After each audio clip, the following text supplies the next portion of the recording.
Just changed out all those valve cores, 4 valve cores. Took out the one on the suction side. About to add some r22 into this system.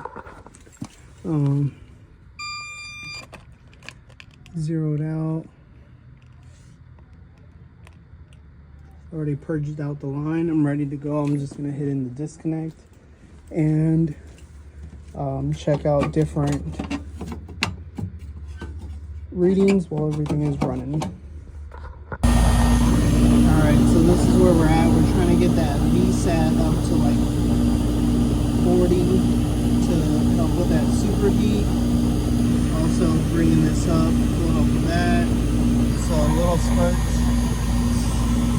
You can even hear it going in.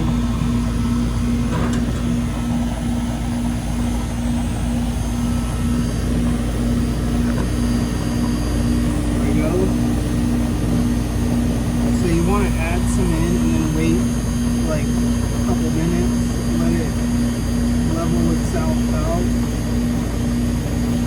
Might go back up too, which it looks like it is.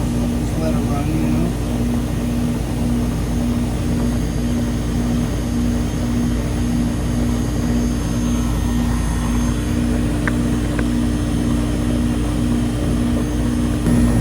Also, here's the temperature split. It's a -6, so the supply is 78 degrees versus 72. We're going to run it in cooling, so it's going down. It's going down, so it's working. We need to figure all this out slowly but surely. So just little spurts. Bit. So you can see it react. Make sure it's R22, the right thing that you need.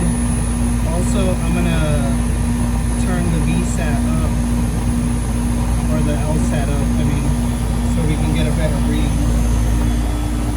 We want that to be at around like 90, like if it was cooler temps, because right now we're only at like 65 degrees.